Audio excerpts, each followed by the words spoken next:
Super slide, right?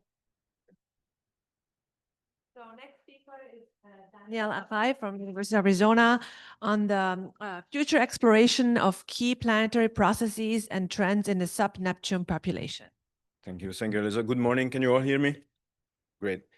So in addition to being a professor of astronomy and planetary sciences at the University of Arizona, I'm also an associate dean for research. Thank you.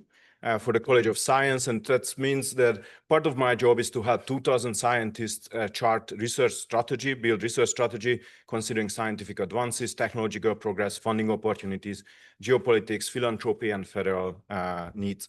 And so that influences a little bit about how I think about the field of exoplanets, especially about the future.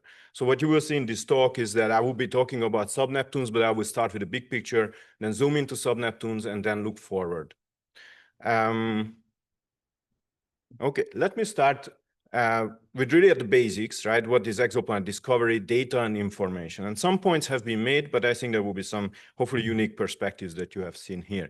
Let me start with the papers that we are publishing. So this is drawn from a NASA ADS survey or referred papers in the field of exoplanets. What you see is a rapid growth, right? Each year, we started with about 30, 40 papers, pretty steady until we learned how to discover exoplanets in larger and larger numbers. And this is a quadratic growth. A quadratic growth is actually common in social networks. That's how they grow when they are geographically constrained. So basically, to get into the club, you need to know someone who is in the club. That basically explains the quadratic growth. So there are some really exciting things about this graph. On one hand, if I can just estimate from this roughly how many scientists are working in the field of exoplanets, and I put that number roughly 10,000, right? That's an incredible human intellectual capacity that we are focusing on this field to make progress. So that's exciting.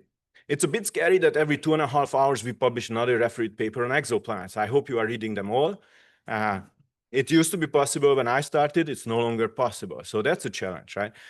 At the same time, it's also a challenge for each of you and each of us. How can we make a unique contribution in a field where every year we have 200-300 more people joining, right? This is an interesting question. For those of us and also the community as a whole that who shape basically research directions, it's a key question. How can we utilize all this brain power to make maximum progress in the field? So some of my talk is about that question.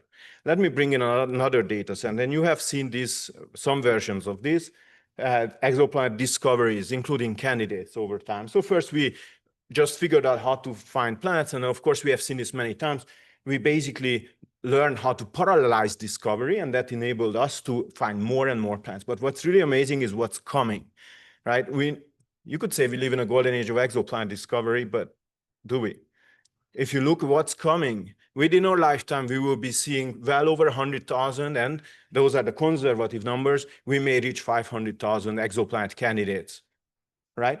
So these are I included only the missions that are really being built now. There are many other missions and concepts and designs that people are working on that will add to this number. Now, however, not each of these discoveries have the same value. Maybe I just tried to skip this. So the initial ones, right, they were some of the first planets of their type discovered. So they were very interesting, and we learned much more from the first few hot Jupiters than we learned subsequently from once we found a few hundred objects of a certain type. I will also say that even though the discovery is accelerating, our ability to characterize individual planets is pretty steady. We are still characterizing spectroscopically in depth planets by the dozens, maybe I would say less than 100 each year, and maybe less than 50 with cutting edge methods. And there is a key difference, right? In the discovery space, we were able to utilize basically novel detector systems. And really, I would say we are benefiting from Moore's law.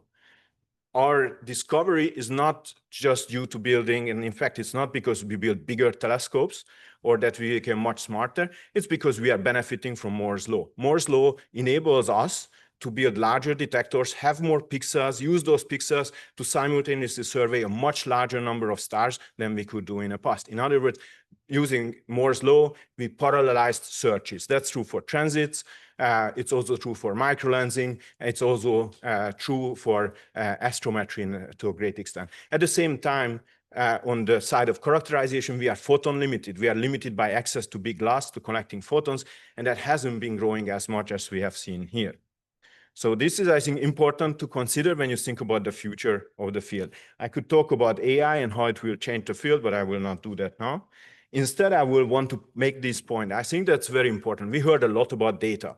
I want to point out the difference. Of course, you all know, but data, information, and knowledge. Data is a result of a measurement, right? Information is unexpected result.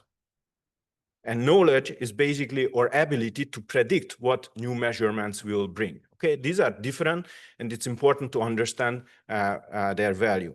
We can amass data, but as we build data and we make more measurements, our ability to predict what the next measurement will lead to is improving, and therefore the value of those data points is decreasing. Okay, so it's a tricky situation because you find something where there's information, you start to go there, but then basically information value drops. So you have to continue to innovate, and you have to find new ways to learn and build your knowledge, okay? So I think it's very important as we plan experiments, not just to think about data, but think about the information and the knowledge that we will be able to obtain from that. Now, initially it was different. The field was different. We had no data, no information, and no knowledge, even if we thought we had, but we didn't. Any data point that we took, the first detections, first measurements were always exciting because the data had high information content and added to our knowledge. Now it's different. We are in a mature field where we have a lot of data. We have really good models, so we actually can predict often what the data is going to tell. So it's more difficult to surprise us as we work in the field. It also means that it's more and more difficult to actually increase knowledge at the same rate as we did originally. Of course, there are many factors that are working towards us and helping us. You could actually translate, and I did some calculations. You could, to drive home the analogy, you could think about it if you translated this as living in a field in the world where there's a hyperinflation. If you're, in this case, the scientific impact, but you could think about your money losing 30% of its value each year. So don't wait for your paper to publish your paper. You should go ahead and publish it now, because it's going to be less and less important as the field moves on, right? So it's important to continue to innovate and think ahead what will be the value. So while in 1995, you found the hot Jupiter, you could get a Nobel Prize, and Didier gave an excellent talk to kick off the meeting. We no longer give Nobel Prizes for hot Jupiter discoveries. You need to do something more challenging. And we have challenges ahead of us, so that's important. Let me introduce what I call the cliff of complexity, okay? So the cliff of complexity, in my mind, basically is the key challenge in our field. What does it mean? What do I mean by the cliff of complexity? I would argue that stars are relatively simple objects, and planets are much more complex. And probably along the temperature gradient, as you go from hot to cool, there is an increasing complexity. And it's difficult to quantify. I could argue potentially that it's an exponential growth in complexity with temperature, but you could also argue differently. But the bottom line is that as we approach something that is more similar to Earth, we have to deal with a much, much more complex system than if we want to describe a G-type star, okay? And then as we move away from extreme planets where one process dominates drives much of the physics and chemistry, like irradiation for hot Jupiters, we will have to worry about many more processes. So it is important that when we plan our experiments, let's figure out what are the questions we really have to understand and how much information we need to tackle with the complexity that exists, okay? And so we may think that just getting more data is always good and may be good enough, but that's not always the case. I remember the 1990s where the United States committed to carry out the Human Genome Project, mapping the entire human genome. The statement there was that once we know what is in the human genome, we will be able to deliver molecular medicine to cure most diseases within a decade. We mapped the human genome. We spent $3 billion. Today is very similar investment to the Habitable Earth Observatory, but there are very few molecular medicines, genetic medicines that have been really deployed. It was a good investment, I would argue. I think we learned a lot. But translating the data that was obtained to actual knowledge, applicable knowledge, has been much more difficult. And I would say that we have very highly detailed maps of Mars, Does it mean we really understand Mars as a planet? To some extent, yes, but not maybe beneath the surface. We also have increasingly deep cosmological surveys where we need more and more data. And I think it's, of course, successful in many ways, but you can ask the question how much actually we are developing our knowledge. So I think for the exoplanets, it is essential that we understand the complexity that we are facing, and we shape our surveys, we shape our approaches to collect the information and increase knowledge. So how do we apply this to the future? So sub-Neptunes, I think you heard a lot about sub-Neptunes. I will not show the same figures again that you have seen. I will just basically, the key point I want to make here is that for sub-Neptunes, it's really the first type of planet that is, we really don't have a good comparison to in the solar system. It's really exciting, intellectually exciting, important because they are numerous. And at the moment, even though we have now a sample size that is about, maybe about 20, 30 that we are characterizing in increasingly greater details, we don't have a good idea of how they are structured internally, how they form, and what they are made of. We are making exciting progress, and I think that's a really important endeavor. But I want to focus and agree also with Giovanna and others who mentioned this point before, is that it's important as we think about this is to focusing on processes, not individual objects, but processes that shape sub-Neptunes. So some of the processes that came up, and I think what I identified probably most important, photochemistry, atmospheric loss, clouds and atmospheric circulation, coupling to the mantle, to the interior mantle, magma oceans, outgassing, and then also the origins of solid, basically how did the planet form, whether you are at what part of the disk you are accreting at what time. All of these can influence what is the structure, the nature of the planet you end up with. So the question in my mind is not so much identifying, what is the exact nature of K218b, but figuring out how the processes act and how their interplay determines the population that we are constraining. So how can we constrain processes, especially with forward-looking experiments? I think the key is, maybe it shouldn't be a surprise, but actually following the scientific method is a pretty good bet. What we should be doing is formulating hypotheses, making predictions, figuring out which experiment will test that prediction, and then execute the experiment. Just collecting data is often not enough. We need to figure out whether that data will have the diagnostic power to test predictions. So one example for this that just came out last week from a group, Reinu who led the paper, many others have contributed to this. This is a nice example that was shown already earlier. I think Joanna Teskey showed this, where different hypothetical interior configurations are identified for sub-Neptunes, and they provide a decision tree with a series of experiments to basically narrow down and figure out what is the interior composition of these planets. This is a good example, and this is, I think, the kind of hypothesis-driven, prediction-based approach that will bring us forward. We have seen a lot about, of course, the Radius Valley, and Benjamin gave a really nice talk about that. Much of the field is driven by this really interesting bimodal distribution in size. And I think that's a great example for how a prediction, it was predicted that it would be there, could be verified. Now, looking forward, we understood that there are many processes that likely shape the sub-Neptune population. We must think beyond 2D. Right? We must think that there are many different parameters that we can measure, and these processes will shape them. So this is, please, no need to memorize these. What I tried to capture here on the left side is basically the key processes that we have invoked in this workshop about potentially shaping sub-Neptunes. And then my point here is that these will translate and connect to observable properties of the planets, and there will be correlations predicted between them. So by predicting the correlations and then testing those observationally, we can verify that our understanding of these processes is correct. That's key, right? Now, the challenge is that, unfortunately, there's a lot of degeneracy. You will see some of the same parameters appearing multiple times in this figure. That means that we cannot execute these as individualized, simple experiments, but we have to think about a multidimensional experiment.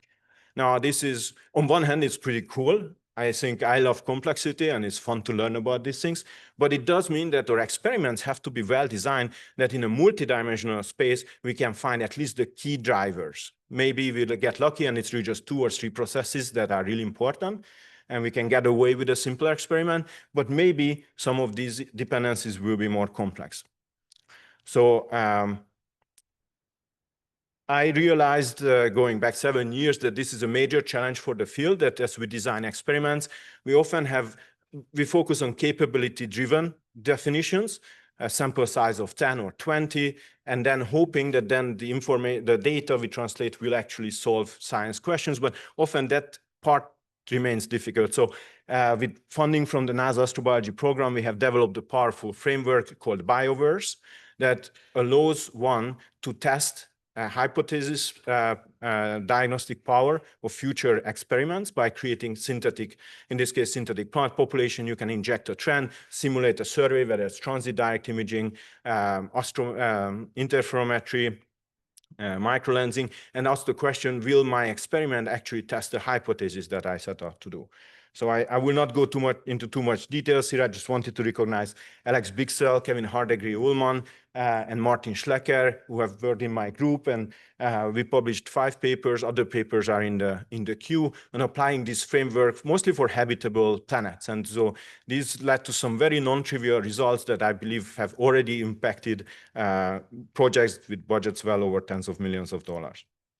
Okay, so we can apply this kind of framework, and maybe you are welcome to use BioVerse and help us.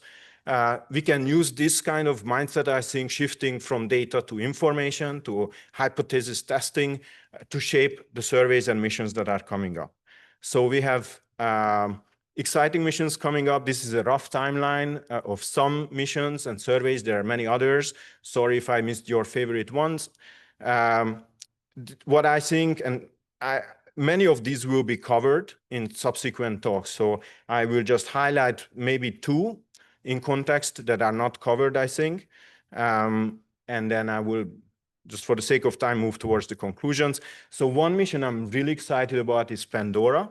Pandora is a small set, NASA small set. The PI is Elisa Quintana from the NASA Goddard Space Flight Center. Many of us are involved. David, CRD, and I are leading science working groups for Pandora. Pandora is a half-meter diameter telescope going to study 20 transiting systems, observe each of them 20 times for 20 transits, including their host stars, and we are launching this fall. So it will be, the data will be combined with James Webb to enhance the capabilities of James Webb, mostly to correct for transit stellar contamination. Ariel, Joanna just mentioned Ariel, so I'm very excited to see that fly. Plato will be coming up, and for the demographics, it will provide very important information too. I'm also very excited about Roman. Roman will really bring a very large number of detections through microlensing. And I think part of my point is that we really need to look at integrative techniques where we really combine as much information as we can to test models. And so the planet formation, the demographics, mass radius distributions will be essential. From the ground-based side, and Mark Swain will be covering this too, so I will not go into details, but I think about these exciting facilities more as magnifying lenses, where a select set of planets are studied at much greater detail. What I want to, of course, also recognize that in the future, we have now the ability to design missions for the future. And you will hear about HWO and LIFE. These are future missions and mission concepts. I want to show you briefly Nautilus. This is maybe the less well-known. This is a project I'm leading at the University of Arizona. What we decided 7 years ago is that we want to move forward as a significant trade to collect much more data about exoplanets than what we think the current technology enables. So when we looked at the trends in space technology, what you see is that launch costs have dropped very significantly. So it's very cheap to go to space. And that changes everything. It changes the whole economy. If you look around, we live in the age of space constellations. Companies and also states are launching satellites, not by individual few, but by thousands or tens of thousands. Okay, there are systems out there, thousands of them, that have space telescopes. They are not used for astronomy, but if you think most Starlink satellites, and there are now many, many of them, they have telescopes that are used for communication. It is now possible to mass produce at very low cost incredibly capable systems. So what we set out is basically utilize technology that is developed outside astronomy, develop our own version, and then tap into much bigger potential outside. So we think that $10 billion is a lot of money for something like habitable Earth observatory. Think that space economy is $620 billion per year now, and it's exponentially growing. There are many, many users out there that need capable space telescope systems. If we can provide a solution that helps them, it will help us, and we'll have much more funding. So which is we have, let me show you our concept, Nautilus, and maybe say a few words about this and then wrap up. So something should happen here. This is the most exciting part. It starts with the rocket. This is a big rocket. Part of our concept is to move away from the paradigm of launching one telescope that takes 25 years to build, and instead launch mass-produced large diameter telescopes. Each of these has an aperture of 8.5 meters. Each of these has larger light collecting area than Hubble and James Webb combined. To do this, we needed to move away from the conventional reflective telescope basis. So we invented a new technology for this. We patented, we built a succession of prototypes. We have a very active technology development project at the University of Arizona. We have 30 people working on it. What you see, we launched many unit telescopes. We deploy them in space. Really, the only novel component here is the optics. You couldn't do this with mirror-based telescopes, but we can do them with the telescope technology we developed. And please ask questions later if you are interested. With 2 launches, we could build up enough light collecting power to give us 100 times greater sensitivity than James Webb. And you can imagine what that can do for exoplanets. So this is, I will not go too much details here, but this is a very exciting project. We are doing thermal vibration and thermal vacuum and vibrational tests. And this month, we have built increasingly large diameter prototypes, and we are launching a Pathfinder, or plan is currently to launch it within 2.5 years. So this is, I think, will be a very exciting technological option to consider for the field. Now, I wanted to end with Sub-Neptunes, going back to Sub-Neptunes and the search for life. So Sub-Neptunes, and there will be a talk right after Jake will be talking about habitable planets and potentially habitable planets. So for Sub-Neptunes, it was also, of course, identified that some of them that are cold enough may potentially host an interior liquid ocean. And I think that's an exciting debate, and we should be exploring those planets. And either way, the results will be exciting. What I wanted to point out is that from my standpoint, the most exciting thing about Sub-Neptunes 2, and like any other planets, is that we can study processes. Processes are really cross-cutting. You can study processes of, say, cloud formation, atmospheric dynamics, for going all the way from hot Jupiters, super Jupiters, all the way down to terrestrial planets. And if you look at that way, you have many sources of information to draw from, and you can build models that perform at scale. If you just focus on some subtypes of planets, you limit yourself from the information that you could be assessing. So I think it is very important, in my opinion, to see basically how understanding exors will require, I think, that we'll also understand Sub-Neptune planets. So the last question in my mind is, of course, will we have enough information to really understand the complex processes that take place? So one thing that the 2 things that I think is really exciting to me is to see all of you in the room and those online. I think we have many smart people coming in to the field to meet this challenge. So I think that's very encouraging. I see all the technological progress inside and outside astronomy that I think will help us get there. But I would also say that another source of information that we need to remember is that we really talk about planets, and we happen to live on one. So we really need to consider basically and extract as much information as we can from geosciences, and then also planetary sciences in the solar system, and then connect to biology. Increasingly, as we talk about planets that could be habitable or have processes that could shape habitable planets, we really needed to make sure that we work with colleagues from other fields too, and many of us are doing that.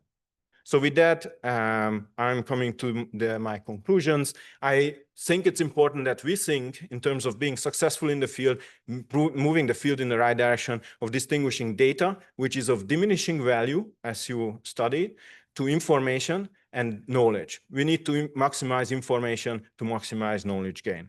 I think we need to understand what is the complexity of the processes, the nature of the objects we are dealing with, and make sure that our experiments deliver the right information to shape them. We will be seeing, my prediction is that we will be seeing moving away from two-dimensional correlation plots to basically working in multi-dimensional space, as we simultaneously need to constrain multiple processes. We need to build up large enough data, and I'm encouraged by all the progress that I see in the field toward that goal. So we'll need always to ask the question, what information we need, not just what data, what information we need to answer the questions and shape our approach to ensure that we get that.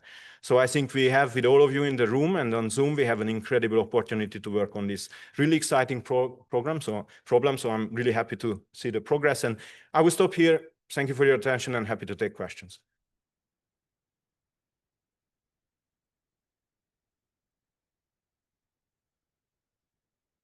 Yeah, thank you for a wonderful talk. Any questions, please line up here.